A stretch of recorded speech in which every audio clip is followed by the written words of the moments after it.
Welcome to Resilient. I'm Lori Lorenzo, Deloitte's Research and Insights Director for our Chief Legal Officer program, and co-host of the Chief Legal Officer track of the Resilient podcast series.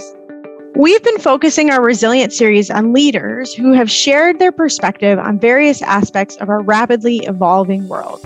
Today, I had the privilege of speaking with Ivan Fong, a much admired leader and Senior Vice President, General Counsel, and Secretary at 3M. Ivan's career has spanned private practice, Supreme Court clerkship, work at the Department of Homeland Security and the Department of Justice, as well as some really great in-house roles. His CV is impressive, but what really struck a chord with me was how candid and authentic Ivan was as we talked about the arc of his career and the tenacity, resolve, and resilience that he's demonstrated over the years. Let's jump in and hear what Ivan has to say. Ivan, I'm so excited and thrilled to get to speak to you today. You and I met a few years ago, probably 5 or 6, aligned on work focused on diversity, equity, inclusion, working to increase representation in legal profession, really make a change. And over the course of that work, I had the great opportunity to see you engage with your team at 3M, to watch you speak and really lead a powerful, impactful team, both within 3M and within your span of influence. So I am just really, really looking forward to hearing more about the stories that shaped your life, your career, and helped you become the strong, resilient leader that you are today. So thank you for being with us today. And maybe we can jump in with some thoughts or stories about who Ivan Fong was when he was a young man, a child, and what shaped your experiences crafting the path towards where you are today. Well, thank you so much, Lori. I am so excited as well to have this conversation with you. I really appreciate the work you're doing to interview others in the legal profession and elsewhere to talk about their stories and how they built teams and became leaders and became resilient in the face of all the challenges we are currently facing. So when I reflect on sort of my upbringing, I think back to my time growing up in Gaithersburg, Maryland, which is a suburb of Washington, D.C. And it was a very different place then that it is now. It's still suburban Washington, but at the time it was fairly rural. And I remember distinctly my high school in Germantown, Maryland, being surrounded by cows and corn. My parents had immigrated from Shanghai. They left China in 1949 when the communists took over. They fled to Hong Kong, which was then a British colony, met there, and later came to the United States, where my younger sister and I were born. Both my parents worked as scientists for the federal government for what was then called the National Bureau of Standards, now the National Institute of Standards and Technology. I'd say it was a pretty typical middle-class upbringing, and I call out the couple of things because I think they did shape who I am today. I think being the child of immigrants, they had to be very resourceful.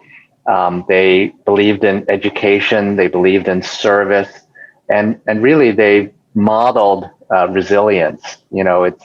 It's very difficult to come to a strange country where you don't speak the language very well. You're always viewed as an outsider, and really to overcome and build and live in a way the American dream.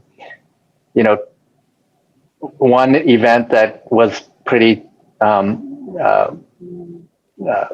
formative for me was in junior high school. My parents decided to send me to boarding school in Hong Kong. Now, mind you, I'd grown up in the United States. We spoke some Shanghainese at home, but I didn't know Cantonese.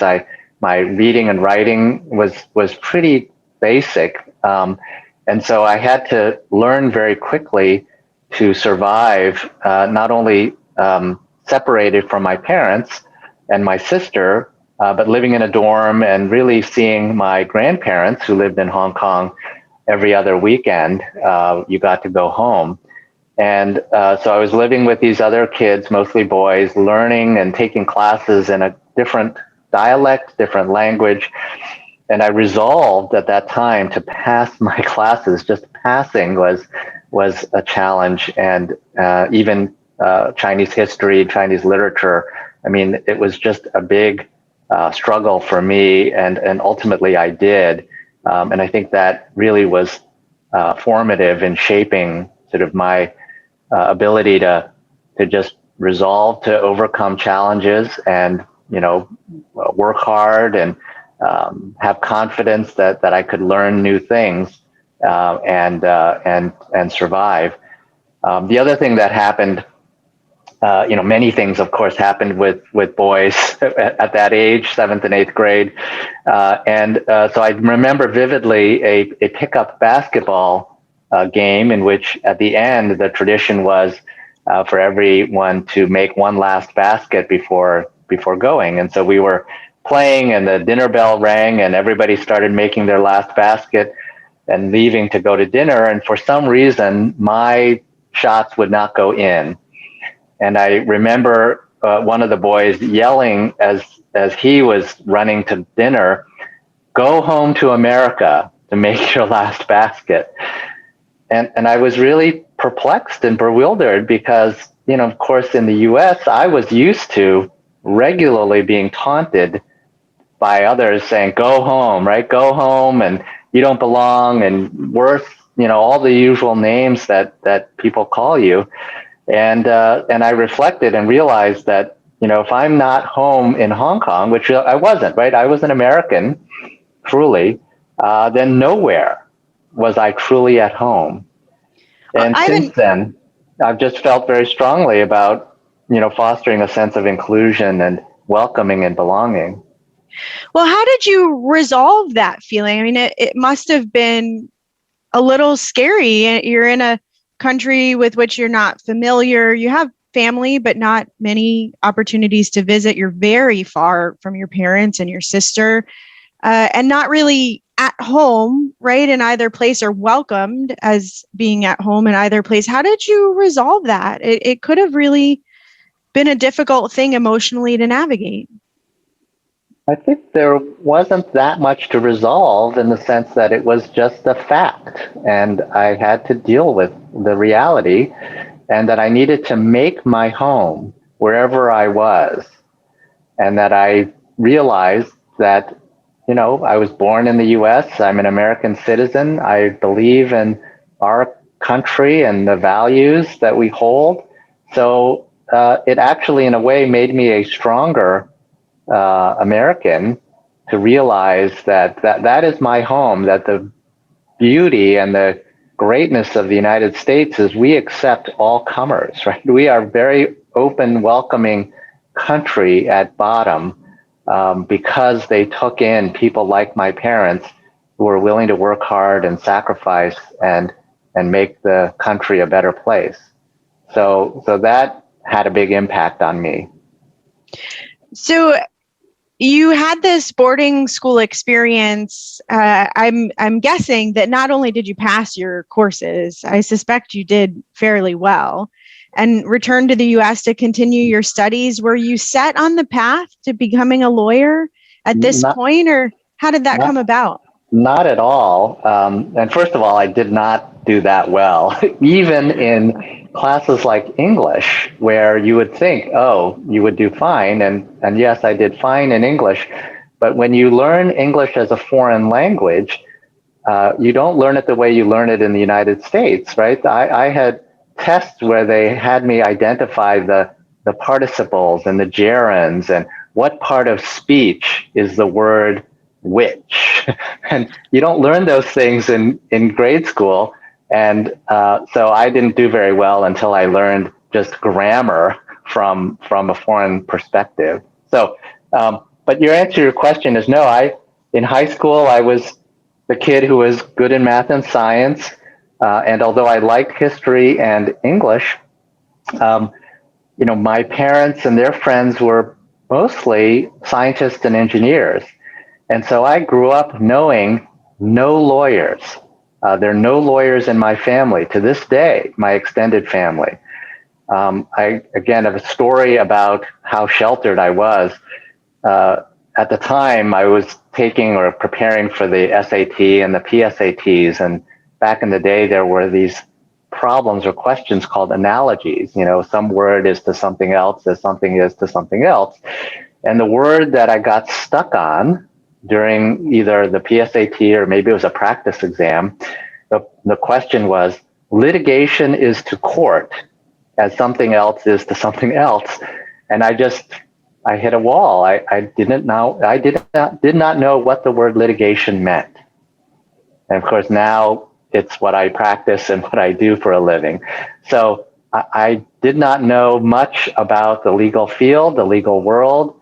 As I said, I knew no lawyers. And so I went to college intending and eventually majoring in engineering. I was a chemical engineer. And I was introduced to a really terrific professor. I was given great advice, which was take classes from the best professors, because a good professor can make a dull subject interesting, and a bad professor can make an interesting subject dull. And so this professor taught a class on the Supreme Court my junior year, which I took. And I loved the class. And after the class was over, I went to talk to the professor to tell him how much I enjoyed the class. And on my way out, he said to me, Ivan, have you ever thought about going to law school or public policy school? And I said, no, it never really had occurred to me. But he was the first person who genuinely took an interest in my career in terms of being outside engineering, and planted the seed. And so I did some research. I spent the summer after my junior year in an internship in Washington, D.C. for engineering students who were interested in public policy. At the time, I was also active in the student newspaper. I was an editor and liked to write. I took the LSAT and did well. And I thought, this is a good idea that maybe I could work at the intersection of science and technology and law and policy. So I applied, not really thinking that I would get in or go, because my primary plan at the time was to continue in engineering and get a PhD in chemical engineering. That was the path that I was on. And when I did get in, I decided to go primarily because I thought this was a good way for me to apply my engineering background to solve legal and public policy issues. After all, I really enjoy problem solving. And I realized in some of the work that I'd done that in some ways, people problems are harder to solve than engineering problems. And I tell people that I enjoyed law school. I've loved being a lawyer, and it's the second best decision I've made, which is to be a lawyer. The first best decision I made was to marry my wife. Oh, well, I think that probably was a great decision. But back to your comment about people issues are sometimes more challenging than engineering challenges, perhaps because people don't always follow strict formulas. But I think I recall from one of our earlier conversations, your dad, when you were younger, gave you a formula or a set of priorities for managing your various responsibilities. And I thought that was such a great story because I see it today, even reflected in how you lead your team. Will you share with us your dad's insight on managing priorities? Sure. So I mentioned that I grew up in an area that was farmland and pretty rural. And when I was in grade school, I remember hearing about something at school called the 4-H Club, which is similar to sort of Future Farmers of America. So I went home and I told my parents, hey, there's this thing at school I learned about called the 4-H Club.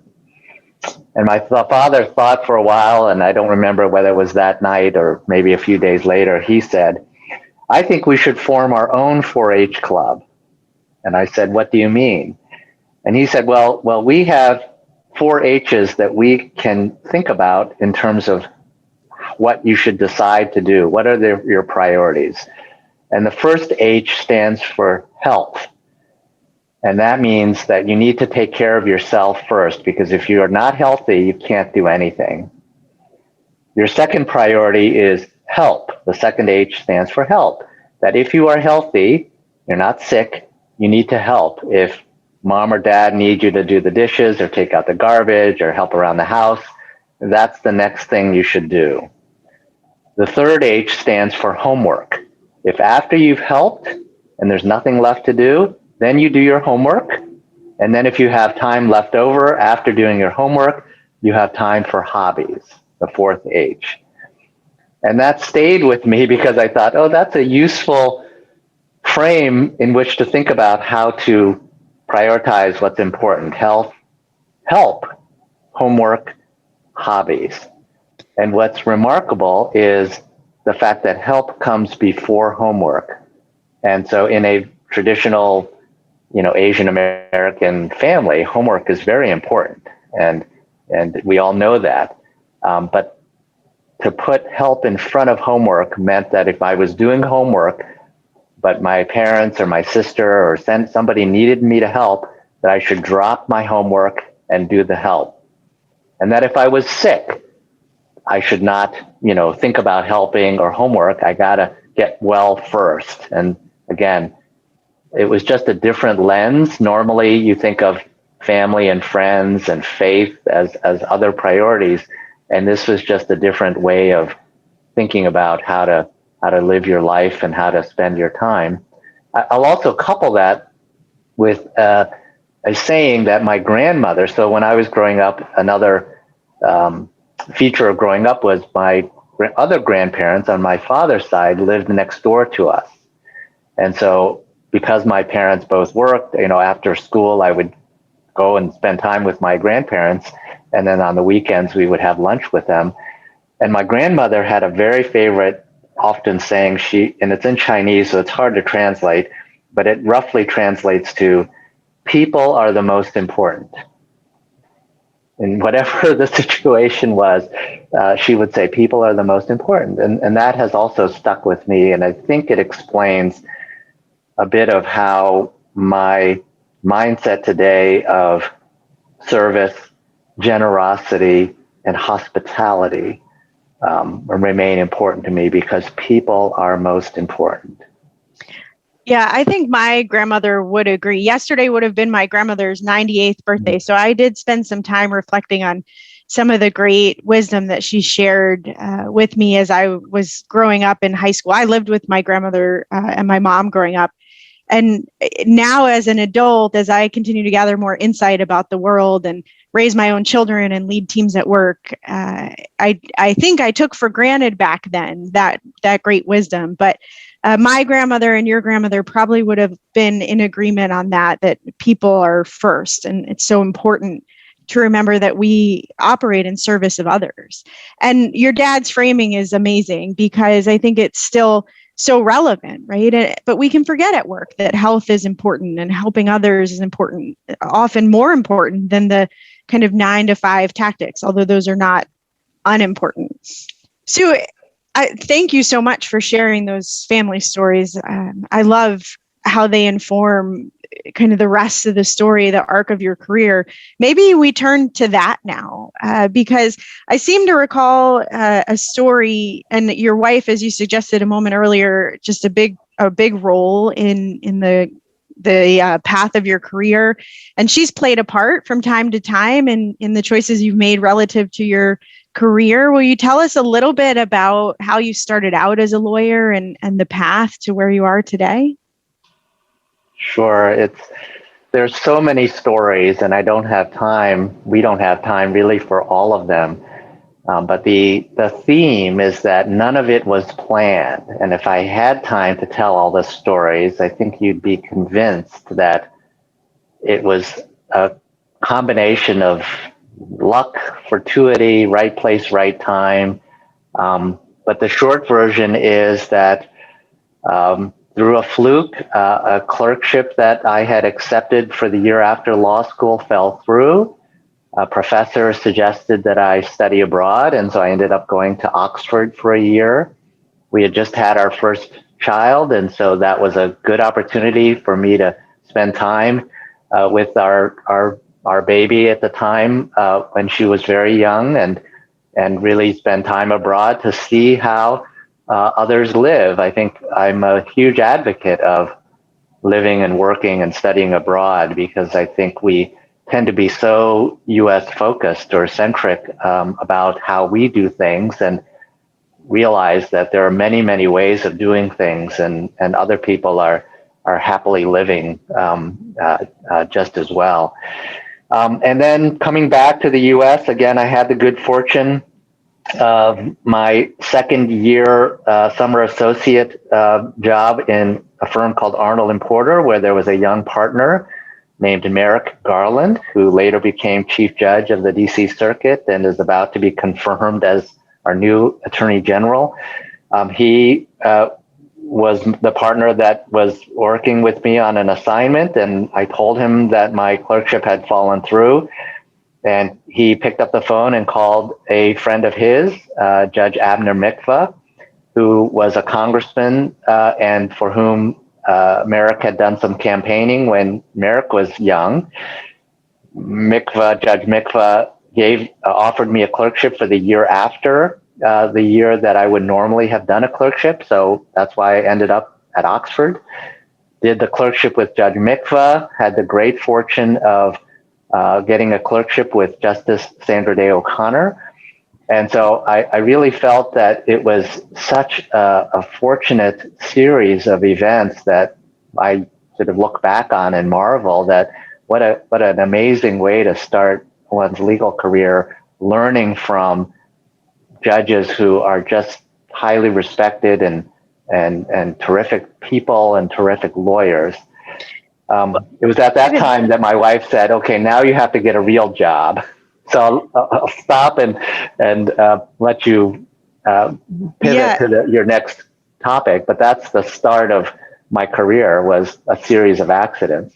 Well, I do want you to share the story of how you got your Supreme Court clerkship, because A, it's just a great story, but B, because I think, and we'll talk about it a little more after you tell the story, that it shows some great resilience, and I think maybe has an encouraging moral for our friends and colleagues in law school or early in their career about going after these types of opportunities. So will you tell us, I think I recall you were living in California and perhaps passing through DC, and you took a shot at some Supreme Court communications. Will you tell us that story? Okay. So I was in my third year of law school, and normally one would apply for Supreme Court clerkships sort of for that second year after law school. But because I had decided to fill the gap year with the Oxford degree and then accepted the clerkship for the year after, I wasn't sure whether to apply at that point or to wait a year, which is the normal time people would apply.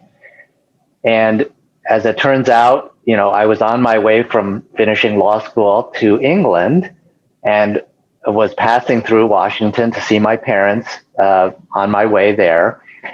So I decided to do something a little bold. I knew I wanted to apply to all the justices because it's just such a great experience. I didn't want to limit myself. So I wrote to them all and I said, I'm on my way to Oxford. I know I'm applying a year early, but to save the cost and expense and time of flying back from England to DC to interview, if you are so inclined, I will be in DC anyway, and I'd be happy to be considered.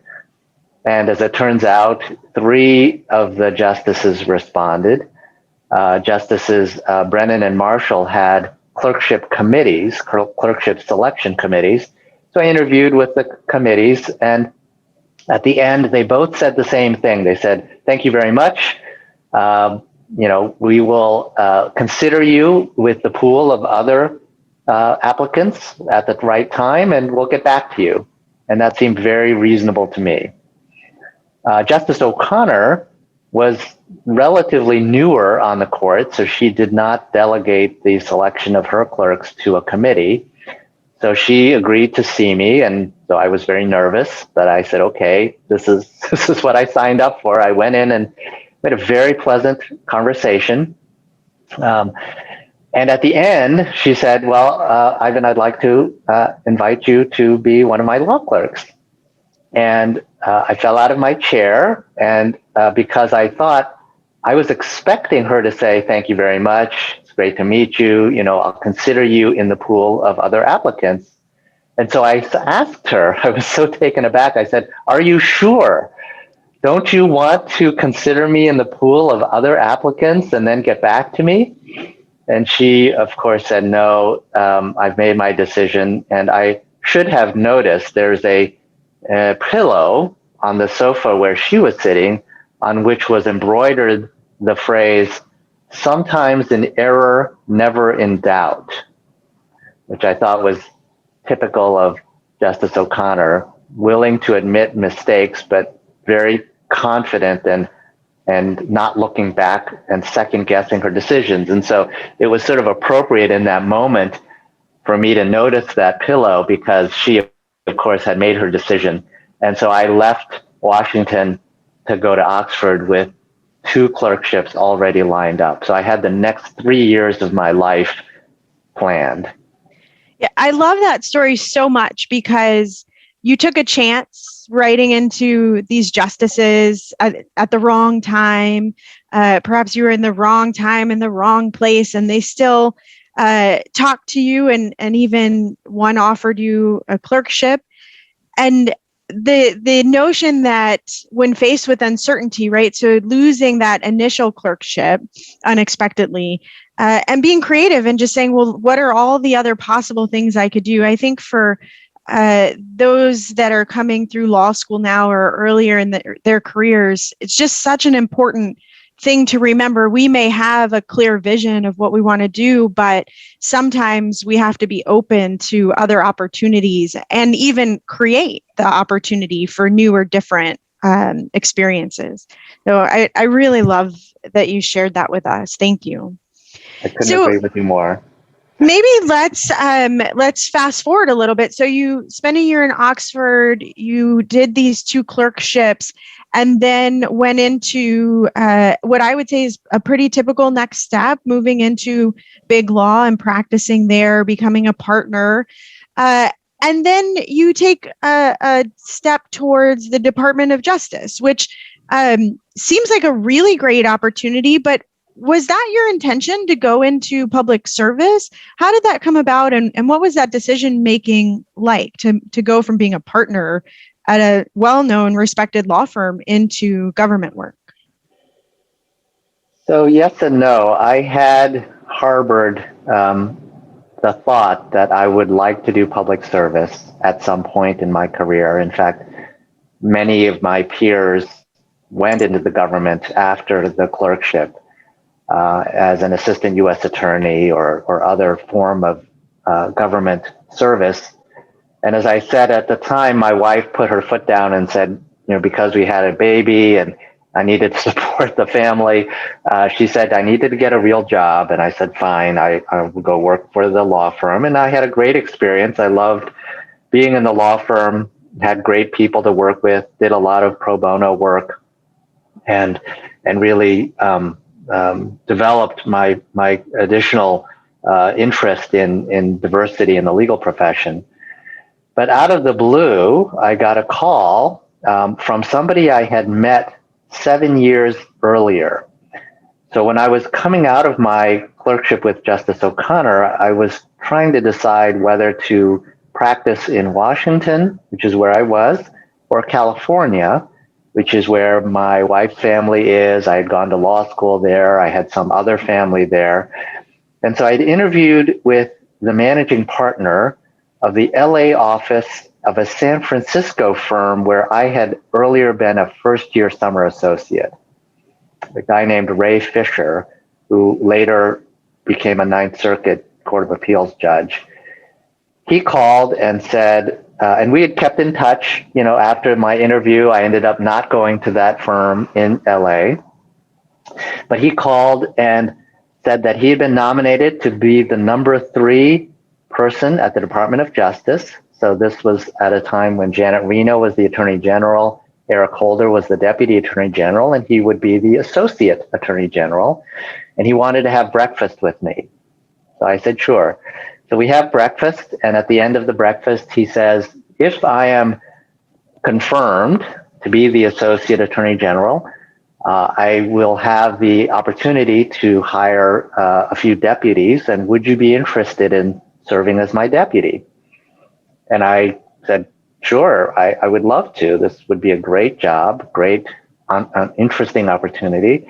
I go home, I tell my wife, she's very upset because I had promised her that I would stay as a partner in the firm for at least 5 years, and this was only 2.5 years into that commitment. But it was a great opportunity, and it is one of the reasons why people practice in Washington, D.C., is the opportunity to go into government, and I loved it. I worked on so many interesting issues. I met so many great people. And one of the things that I feel that again, was formative in my career, this was the time the internet was just beginning. And my technology background meant that I had a lot of interest in e-commerce, privacy, and cybersecurity. And so the president had issued an executive order forming something called a working group on unlawful conduct on the internet. And so the question was, there's this new thing called the internet. Do we need new laws to regulate conduct on the internet? And I worked on this, interagency task force working group. And there was quite a fear that the government would be heavy-handed and over-regulate. And so the report ended up recommending a 3-part strategy.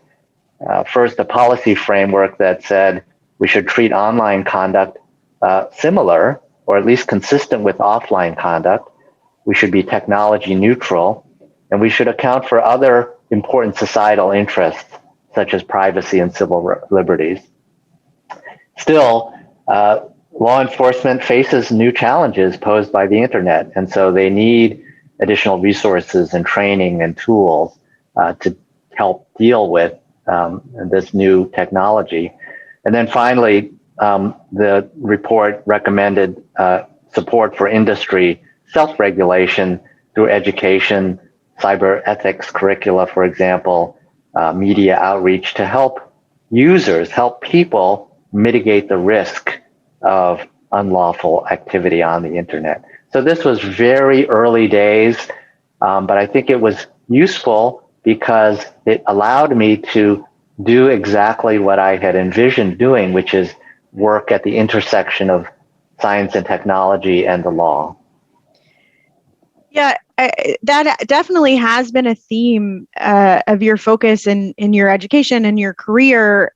And so I want to maybe dig in on that a little bit more, because today what we see at Deloitte in the intersection of technology and law are legal functions focused on transformation, on enabling their lawyers to have a more significant or strategic impact, because they have the technology and tools that allow them to amass and understand data better, for example.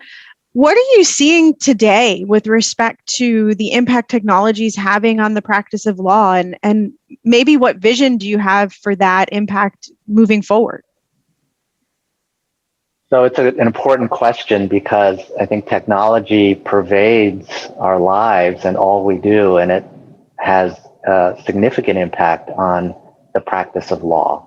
I think back to the days when I started practicing, where word processing was still relatively new. I'm becoming such a dinosaur when I say that, but people now take for granted the ability to do legal research online, to be able to communicate online, to be able to analyze the data that we are able to collect and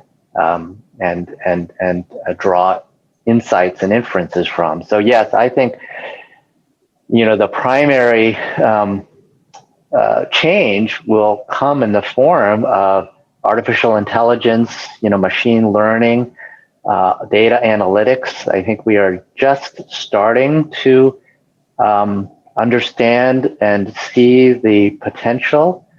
I think that it changes the way in which we think about practicing law, and puts a premium not so much on the information gathering and analysis part of being a lawyer, but on the application and the strategic thinking behind what lawyers ultimately do when they counsel and give advice to clients. So I think it makes the practice different and better.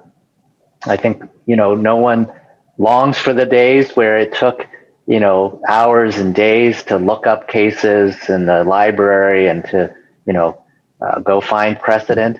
I mean, all of that is not only available online, but is put in a form that, some of the AI tools that I've seen attempt to mimic or replicate the work that a first-year associate in a law firm would do. So I think we are seeing a new age, and I'm very optimistic that the new technology will improve the practice of law and make it more accessible to others. So we have a crisis in the provision of legal services in this country.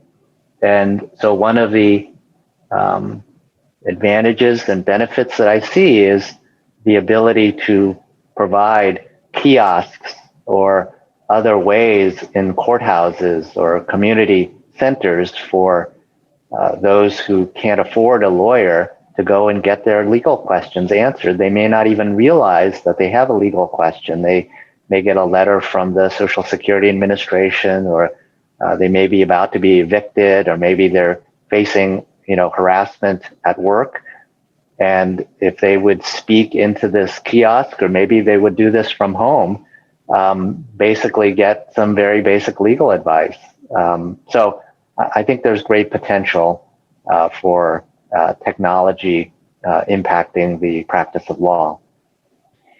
I think you're right. And I agree with you that this access to justice issue is one place where good, reliable, ethical technology can make a world of difference for people who otherwise don't have the resources to engage with an attorney for their own protection, or even just to understand the very complicated legal system. So I every day am so excited about the opportunities that technology brings to our profession. So just a great place for lawyers, new and experienced, to spend their time and really push the envelope of what's possible. Ivan, I want to turn back to your career progression, because you served time in Department of Justice looking at this issue of the internet and how do we protect and regulate what happens there, then moved in-house and then back into government, right, with the Department of Homeland Security. So maybe take us through that portion of your career. So this transition to in-house counsel and then back into public service. Yeah, the move in-house was also an important fork, in my career, because my original thought after serving in the Department of Justice was to go back to the law firm, pick up where I left off. I was in the midst of building an IP patent appellate practice, and because I owed my wife, 3 more years at the firm, and fate intervened. An accidental conversation during coffee hour at church, where a friend of ours, who really unbeknownst to me, although I sort of knew, was an in-house lawyer at GE, asked my wife what my plans were at the end of the administration. And my wife said, well, I don't know. He doesn't really know yet, which was a true statement. And he then asked, would you be willing to relocate? And at this moment, I entered the conversation, and I was surprised to hear my wife say, sure, we're open to relocating. And I was partly surprised because, we had kids in school. We had just bought a new house in a neighborhood where we were renovating the house, and it was my wife's dream house. And she said, that's where I want to be taken out of this house horizontally. Sort of, this is it. This is our final destination.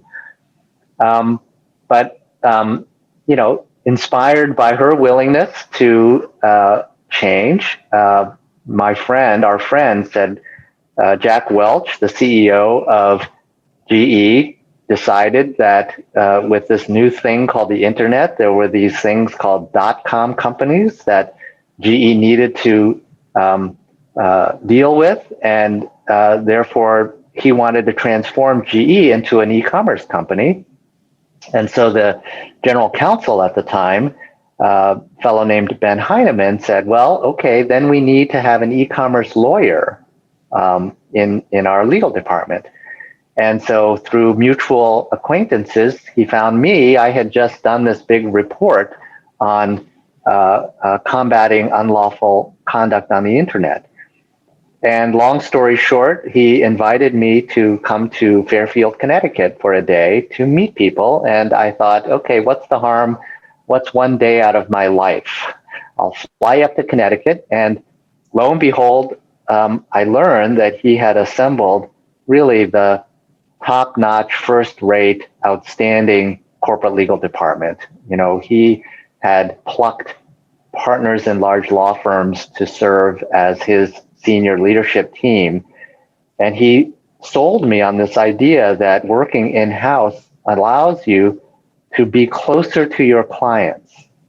That if your ideal is to be that person next to the CEO or the business person, providing trusted strategic advice, then being in-house was the place to be.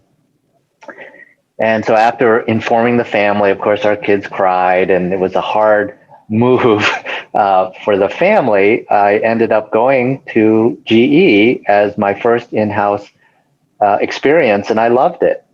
Ben was exactly right. I found being in-house liberating. I could control how I spent my time better.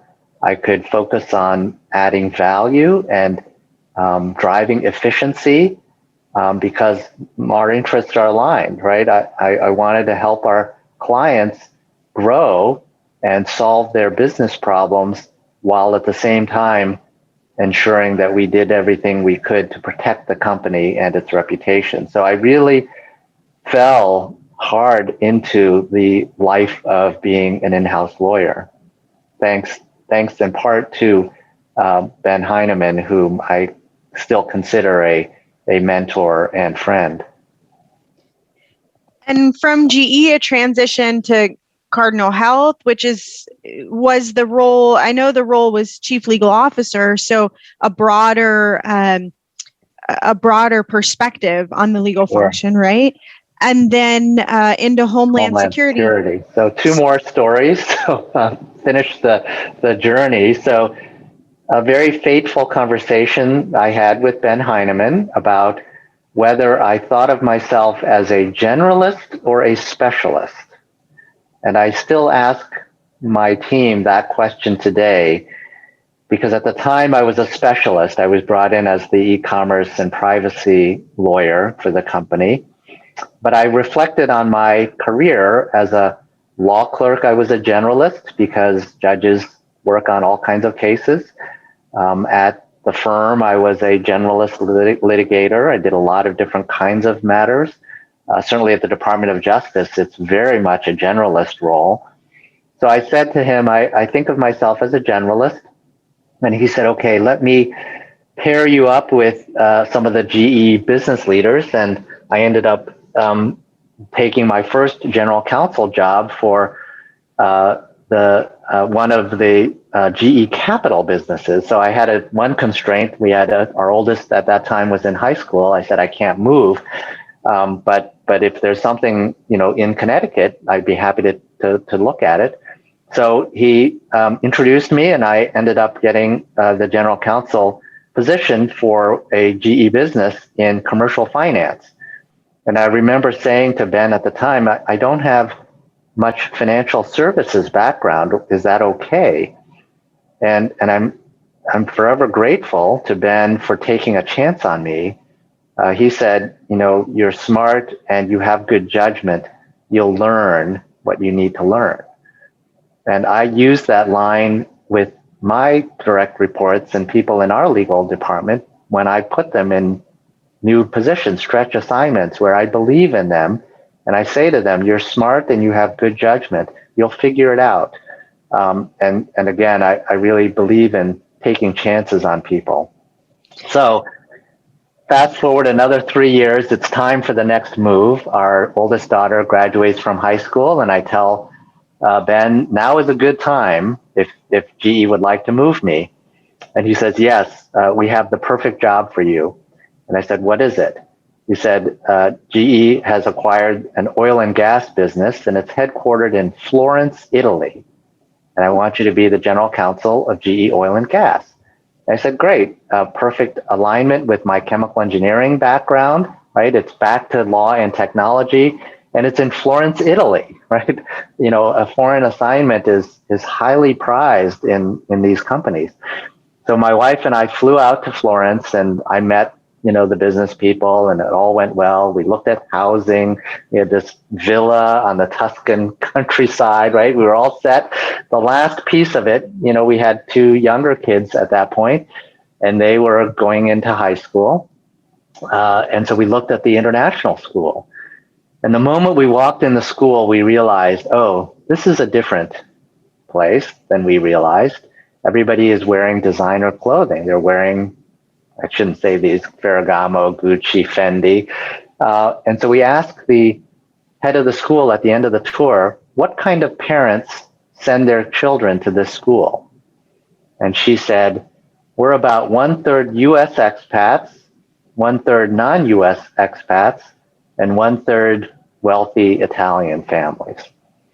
And we had just come out of hearing from how some of the GE expats felt that they didn't have enough money and they were struggling. And we thought, oh, this is bad.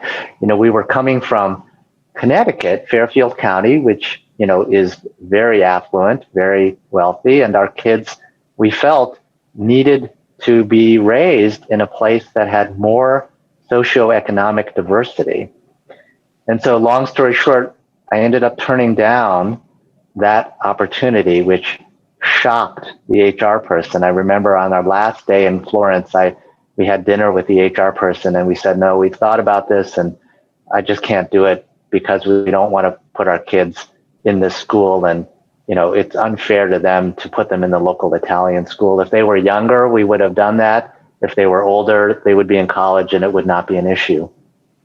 So GE was in the middle of finding the next job for me when I got a call from a recruiter out of the blue. And this recruiter said, there's this healthcare company in Ohio that is looking for a general counsel. And I said, okay, tell me more. He gave me the name of the company, and I hadn't heard of it, frankly. So he said, well, do some research. I think you'll like it. They're in healthcare, which is 1/6 of the economy. They're a growing company. They have a founder, CEO, so not a very well mature, established company. And it's in the Midwest. So long story short, my wife and I fly out to Columbus, Ohio. I meet the CEO, and everything is falling into place. And we realize that, yes, Columbus, Ohio is a better place for us to raise our kids. And so that's why we moved. And it was a public company general counsel role, which doesn't come along very often. I figured I could stay at GE. I loved being at GE, but it would be a while before I would become general counsel of GE, if at all. And so that's why we moved to Cardinal Health and Ohio. Again, fast forward, I was very happy there. Ivan, can I just interrupt you for a moment? Because I do want to take just a minute and recognize the story that you just told, putting your wife's concern and yours for the children, and then the impact on the children of taking the role in Italy or not, and the role that their education played in choosing the job at Cardinal Health, because I think we don't hear those stories often enough. I actually have 6 children, and we do, men and women alike, have to sometimes make choices based on what's best for the family. And there's such a great fear. Maybe I can only speak to myself, but there are at times such a great fear of what happens if I make this choice because I can't move my children out of their school right now, or because I don't think that a geographic relocation will have the impact I wish it had, or I hope it had. So I really appreciate that you shared that part of the story and the courage that you and your wife had to turn down this, what seems like a very glamorous role in Italy.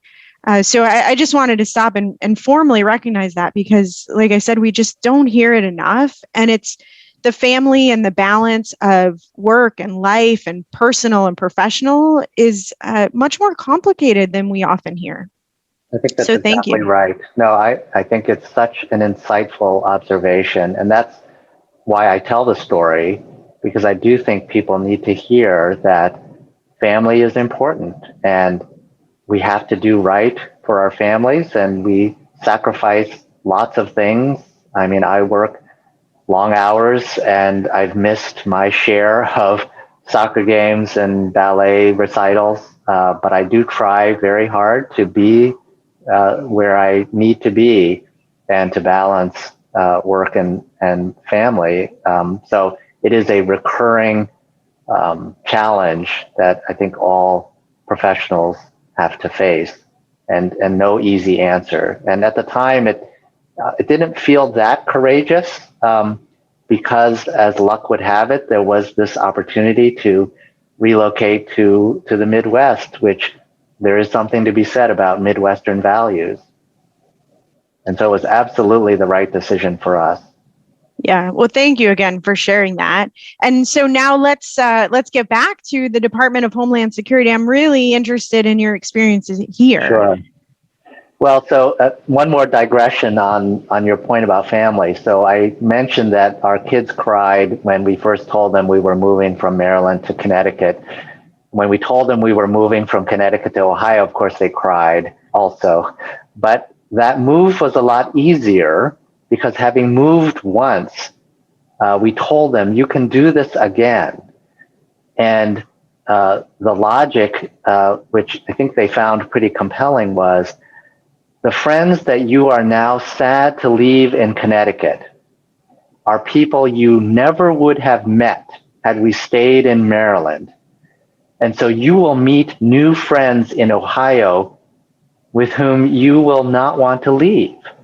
And I think for them, while it's very disruptive and hard on the kids, I think they are stronger now as young adults, having moved somewhat frequently. Our 3 kids went to 3 high schools in 3 different states. And so they were more resilient. They are more welcoming and hospitable because I think they know what it's like to be the new kid, to be the outsider. And so I'm very proud of the fact that they have really become terrific young people in the face of having to move so frequently as they were growing up. So anyway, Homeland Security. So it's another great story that illustrates fate and chance. I had worked with Eric Holder at the Department of Justice, and he ended up going to the same law firm I was at previously. And so I have a routine or habit of going to the firm holiday party. So this was December of 2008.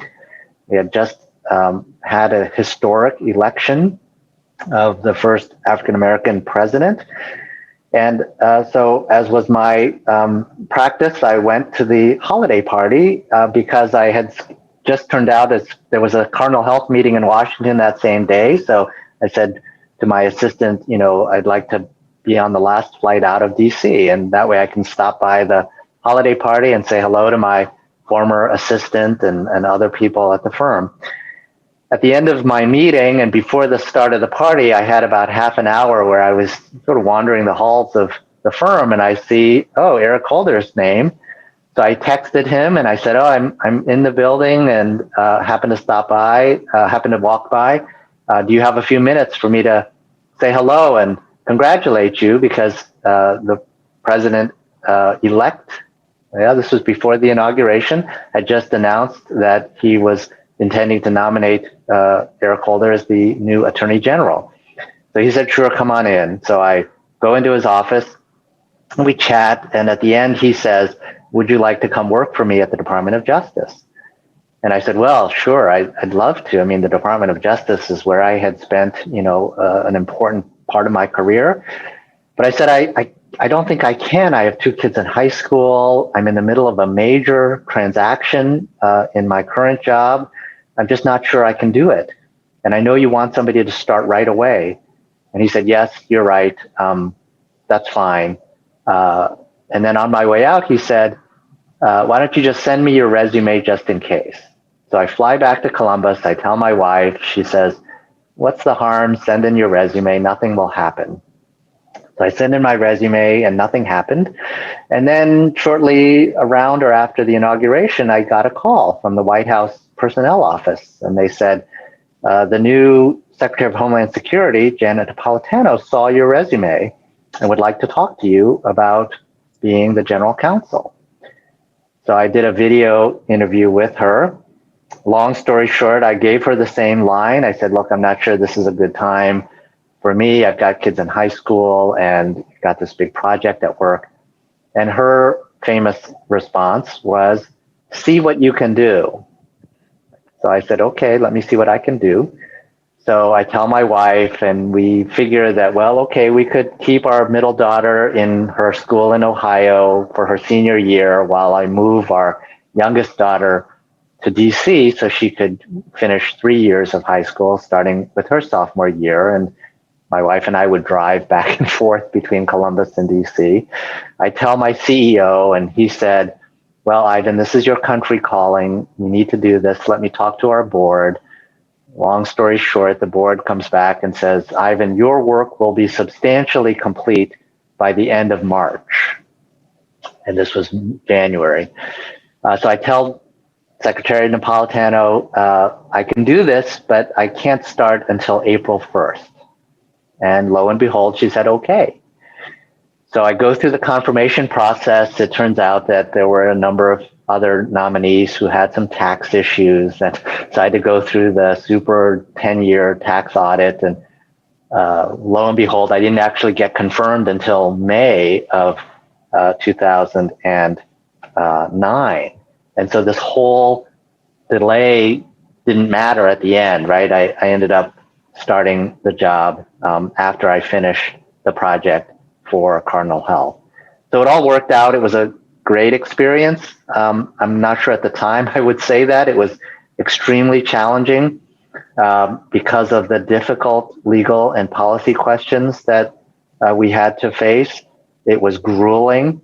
There was constant pressure. We had crises, everything from, recall the underwear bomber, to the Haiti earthquake, to the H1N1 virus, to the BP Gulf of Mexico Deepwater Horizon oil spill.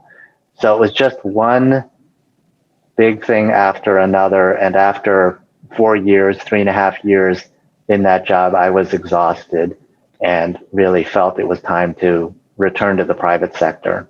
Well, maybe let's talk about that, because I know today you're an advocate for well-being, and of course your dad's advice says health before all else. And I can only imagine, right? Maybe beyond exhausted. You had two teenagers. That by itself can wear a person down. Living in two states, your wife and yourself, and commuting, that's not a short commute. Managing these global crisis events and trying to make the absolute best choices and decisions. How did you do that? What did you do to maintain your own health, well-being, sanity, the health of your relationship with your family, and lead a team that made good decisions in those times? So great questions. And I'm not sure I have anything beyond what I would think of as somewhat common sense. I think the one insight I can add to the usual advice, which is, you know, get sleep, eat well, exercise, take care of yourself, put your own oxygen mask on before you can put oxygen masks on the people around you, is that I'm very purpose driven and mission driven. And so what kept me going was the mission of the Department of Homeland Security, the idea that we were helping protect the American people from terrorists and terrorism and natural disasters. That is a core government function. And my own interest in cybersecurity, which remains a very significant threat to the United States in so many ways. My interest in protecting privacy and new technology and not leading to erosion of our civil rights and civil liberties. And the leadership challenge of leading a team of, at the time, 1,700 lawyers. I found after being at GE and Cardinal Health that I love being a general counsel. I knew that was my calling. And so working with the team there to build them, to develop them, I often was asked, how can you be general counsel to such a large government agency, right? It's the second or third largest cabinet department. And I said, I cannot possibly give legal advice to the whole department, nor should I. And so I learned the importance of building a great team, right? To hire, develop, retain outstanding lawyers and leaders who will actually carry forward the work of the legal department. So I was very formative for me in terms of my leadership, learning, and that really kept me going. This idea that I have a purpose here. I'm here to make the world a better place, and that this is my opportunity to have some small impact on the security of the people of the United States. Yeah, I want to unpack a few things you said. So you said after 3 years, you were ready to do something different. You were exhausted. I think there's a really important message there that we have to be self-aware enough to know when it's time for us to consider a different option, right? And it's not a bad thing. There's doesn't have to be judgment in that decision. But I love that you said that it was time to do something different. And so I think for our listeners, as they think about the career progression, just understanding that there could come a point in your career when you say, okay, I've done what I can do here and I'm ready for the next thing, and then that's okay. The second thing was this focus on purpose. So there are lots of studies, human capital and talent studies, that say people want to be connected to mission and purpose. And so as a leader, having that connection yourself, I think, is one way to help empower your team, right? To remind them, why are we waking up in the morning? Why are we putting in these hours? Why are we having these meetings and making these decisions? There's a greater purpose and mission. And then I want to dig deeper on what you said about teams. So empowering others to make decisions, right? You can't be the only person giving legal advice to such a huge government agency. Just like at 3M, you can't be the only person with sound legal advice for the whole enterprise. But it's more complicated, right, than just hiring and training and developing good people. Can you dig a little bit deeper into what your guiding principles are as you think about how you lead these teams, empower the teams, hire and promote and retain the talent that you have? Sure. Let me digress for 2 points. One is, you're absolutely right about mission. I vividly remember when I met the lawyers at the Department of Homeland Security, I would have lunch with small groups every month, and I would ask them, why did you come to the Department of Homeland Security? Because it was a newly created agency after 9/11, and the theme of the answers was, After 9/11, I wanted to do something for my country, and this seemed like the best way to do it. And I thought that is such a compelling reason, and I hope that people listening to this podcast have that in them. That what is the thing that you are being called to do to make the world a better place? How can you use your talent, your skills, and your abilities to serve, whether it's your country or your client or some other cause that is bigger than yourself?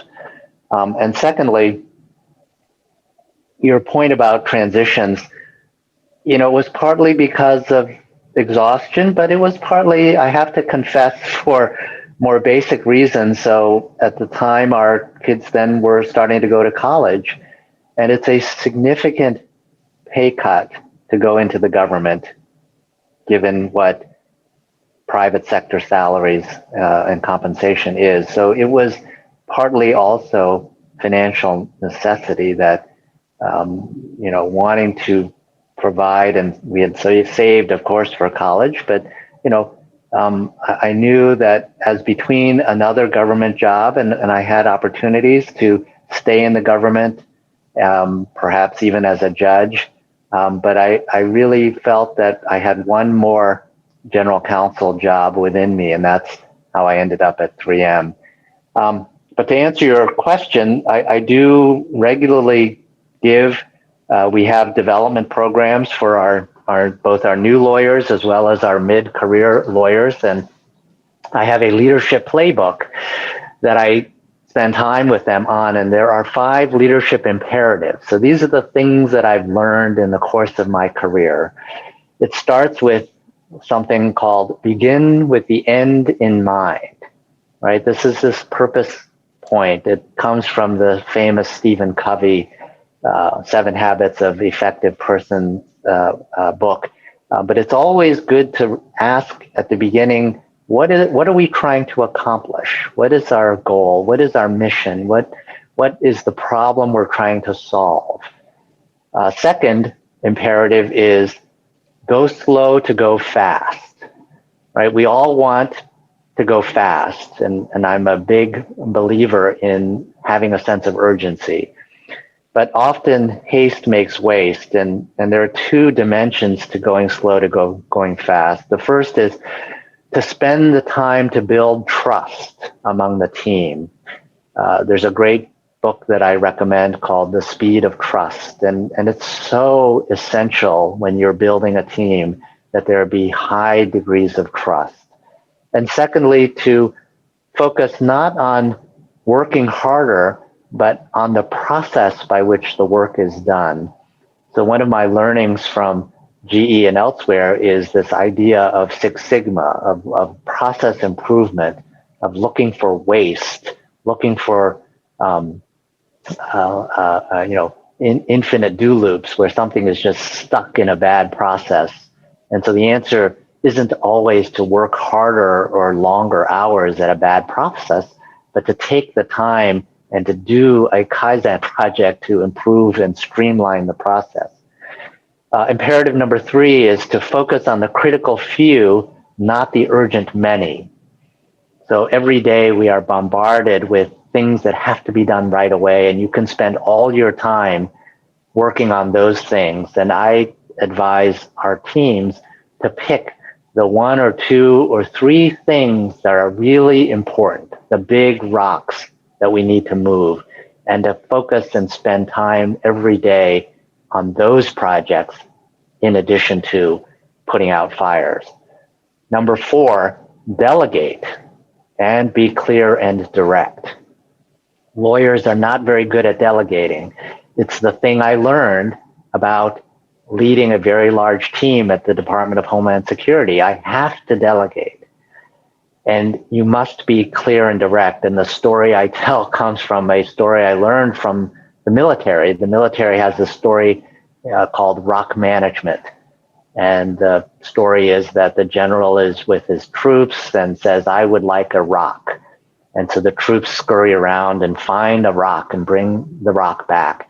And the general says, I didn't want a smooth rock. I wanted a really sharp, a rock with sharp edges. And so the next day they go out and find a rock with sharp edges, and they come back and they say, "This is your rock." And the general says, "No, no, no, I wanted a black one, not a gray one." And so the story continues. And the point of the story, of course, is if the team has to guess what you're looking for, it's far better just to be clear and direct and be specific about what our goal is. What are we trying to accomplish, so that they're not spinning their wheels. And so delegate and be clear and direct. Don't be afraid of delegating. Trust and empower your team. And then finally, and perhaps the most important lesson, over communicate. Over communicate. Communicate to the point where you are sick and tired of hearing the message, because people will need to hear things multiple times before it really sinks in. And I'll tell two stories. The first is, I mentioned that I had lunch monthly with lawyers in the Department of Homeland Security, and we had just announced a big initiative to do supervisor training, because we found that most of the time lawyers who are very good at what they do get promoted, but they're not always very good managers or people persons. And so we thought we need to focus on this. So during one of these lunches, we go around the table and I ask people, what ideas do you have for improving the department? And one person said, I think we should focus on supervisor training, because we tend to promote the good lawyers, but not necessarily the best managers. And I could have been upset, but I wasn't. I realized at the time that this person just hadn't gotten the message that this is the big initiative that we were planning. And so I resolved in that moment to just keep communicating over and over again. These are our priorities, until everybody in the department had heard the message. And the second story comes from many years earlier when we went back to Boston. I'd gone to school there to watch the Boston Marathon. And for anybody who's watched a marathon, you realize that at the starting gate, right, the runners will start, the fastest runners start, and you're listening on the radio or following online, and then the first runners will cross the finish line before the runners at the end of the line have even started the race. Right? There were people who had not started the race when 2 hours later, the finishers were finishing the marathon. And the point of the story isn't that life is a marathon, which it sort of is, although I have a separate conversation about life being short, but that when you are a leader, you have lived with this idea or project or initiative, and you are sick and tired of it, and you're at the finish line. You must remember that there are people in the organization, in fact, most people in the organization have not even crossed the starting line. So put yourself in their shoes and communicate to them over and over again as if they knew nothing and they were at the starting line, which is where they are. Don't just assume you can announce some big initiative or decision and just that's the end of it. No, you are tired of this. There are people who need to hear it multiple times before the message gets delivered. I love that so much, because I think to your second point, go slow to go fast, when we go really fast and we have all this information, it's so easy to forget that not everybody has the level and depth of information that we have. And it's so easy to become frustrated with people who can't keep up, but maybe because we haven't allowed them the opportunity to do that. So wonderful 5 tips for great leaders. And I appreciate you sharing that with us and the way you impart that to your teams. I think that before we end our podcast today, I'd love to close with a conversation that really touches on how you and I first met, and that is focused on diversity, equity, inclusion, and what we can do in our profession to advance that cause and make it a more inclusive place for anyone who wants to practice law. So I'd love to hear what you're up to these days in that regard, and some thoughts for others who'd like to have a more active role in DEI for the profession.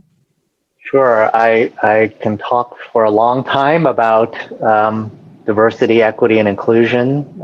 As you heard, Lori, it was really a formative part of my growing up, and the feeling that, being included, feeling belong, having a sense of belonging where people feel they can speak up and express different views. That sense of psychological safety is so important, as well as the benefit to the organization from having people of different backgrounds, different perspectives, different experiences help drive greater creativity, greater innovation, and ultimately, better decision making and performance. So I am a believer in the importance of diverse teams. I think that the legal profession has come a long way, but still has a long way to go. So our work is not finished. I do think that whether it's efforts to expand the pool of people we recruit, to acknowledge and mitigate the impacts of unconscious and other biases that we have when it comes to hiring and promotions and assignments. I think those are areas where more research and more work can be done. I also think that in-house departments really have the advantage of being a part of companies that do have a lot of effort and initiative. 3M, for example, has published a new diversity, equity, inclusion report where we talk about our goals and talk about the actions that we've taken and will continue to take to build a more diverse management pipeline so that we have more people with diverse backgrounds at the most senior levels of our company, and that by being transparent, we are offering to hold ourselves accountable to the work we do. So there are many dimensions to supporting diversity and inclusion in the legal profession, and I'm very optimistic that over time, while it's been a long journey, that the arc of the moral universe bends toward justice, and that we expand our view of well-being to include mental health and focus on mindfulness, well-being, and including persons with disabilities in the legal profession, just as we want to include people of color, women, LGBTQ plus members of our community. So I think it's a very exciting time to be a lawyer. There are so many challenges that we face as a society, and I think I go back to my initial comment about being problem solvers. I do think of law as a noble profession, and that we are problem solvers, and that over time, with goodwill and resources and the ability to convene and organize and get people behind a common cause, I think there's nothing we can't do. Ivan, I couldn't agree with you more.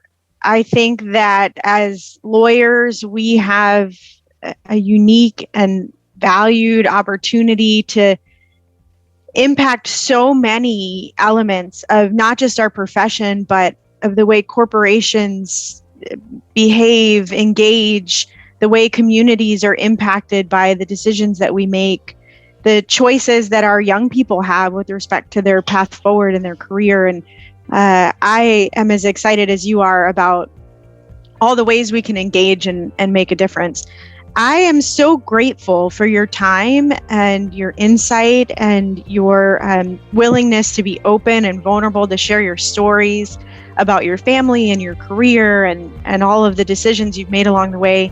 Thank you so much for being my guest today on this Resilient podcast.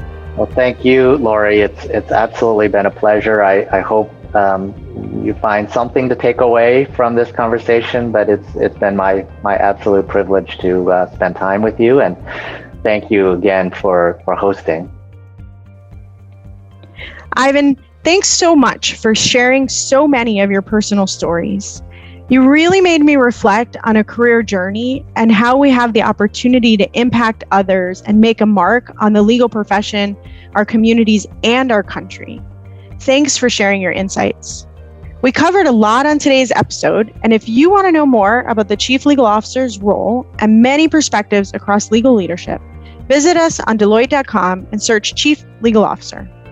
I'd like to thank the team at our podcast production partner, Rivet 360. Before I sign off, I have 2 questions for you. First, what did you think? And second, what can we bring you next? Feedback is so important. We'd like to hear from you about topics and leaders you're interested in. Hit me up on LinkedIn or Twitter to share your ideas. For more insights and many iconic and resilient leaders, just go to Deloitte.com/US/resilient. Until next time, stay safe and remain resilient.